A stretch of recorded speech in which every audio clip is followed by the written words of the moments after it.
Hey guys, welcome back to another episode of Mabimpressions Quickie. Today I'm going to give you my first impressions review of Sea Horizon. I'm going to tell you what it is and if I kind of recommend it or not. So, Sea Horizon comes out May 2nd, 2022, and I think the devs and publishers 45 Studio for the review copy. However, all thoughts will be my own. It is launching in an early access state, and it is a Roguelites Adventure RPG with a hex grid sort of screen, but also turn-based combat. So it has like a double server gameplay loop. It's a single player only, and at launch there's only partial controller support, so I do recommend playing keyboard and mouse. When there is Steam Cloud, it's going to be running for $15 US. So the land of Mirhin has shattered into thousands of little islands. Therefore, sailing is the most efficient way to travel.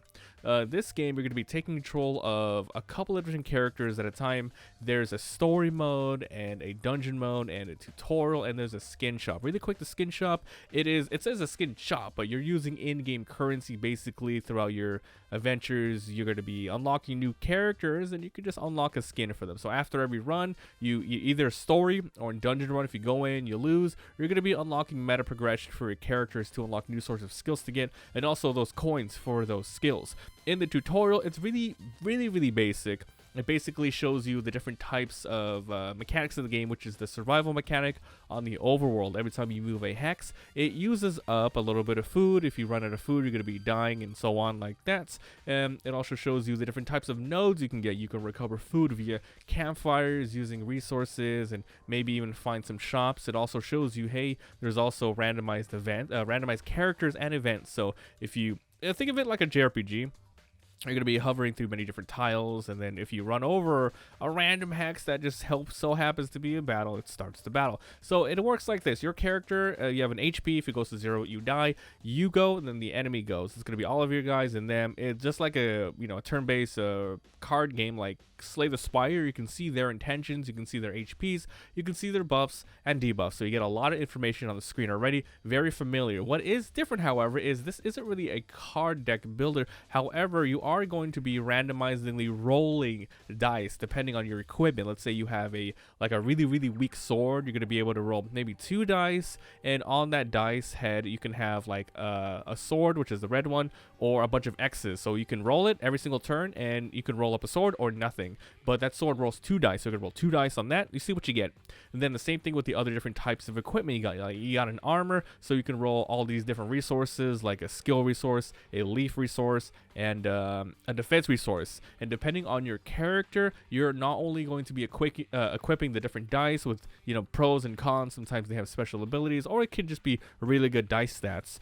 You get like a bunch of different types of skills. So depending on the character, they will have a preference whether they will primarily want to use attack, but maybe you can go into a defense build. So when it's your turn, instead of a traditional roguelike deck builder where you have like 3 mana per turn and each card costs 1 mana or something like that, you roll the dice, and depending on what resources you get, you're going to be using your skills that you pre-equipped. So you could have like 4 to 5 skills you pre-equipped, and then on your turn you just activate them. Now you can't just do it permanently. Every single one is pretty balanced. You have like an attack skill that you can use 3 times per turn, or maybe you have a very strong defensive skill, but you can use it maybe 2 times per skills, so 2 times per turn. So it's up to you to use all of your abilities at your disposal, a little bit of luck involved, and try to bounce off of all of your skills and attack the enemy. So the goal is basically in the story mode, you're going to be following one single character, and the map is pretty much the same every single time, but there are like sort of randomized events, and it's just complete the mission on there, which could be like defeat a giant lich at the end,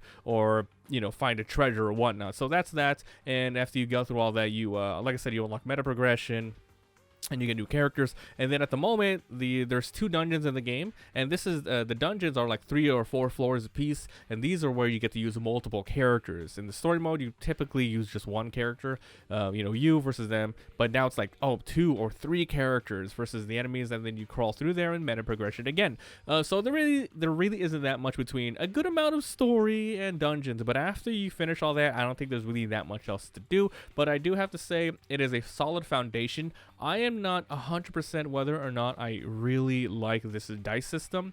I'm just so used to a lot of games using, you know, the mana system per turn. Like, oh, you know, I have 2 mana this turn, but maybe I could roll it over to 4 mana next turn and use some cards that are heavy. Here's like, I hope you roll, otherwise you're screwed.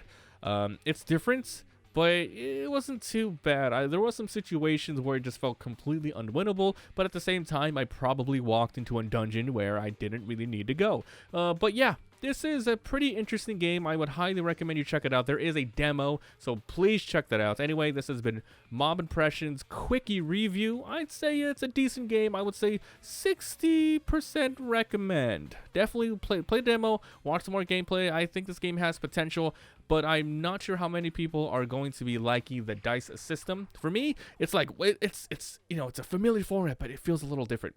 Not sure. Anyways, thanks for watching. I'll see you guys next time. Bye.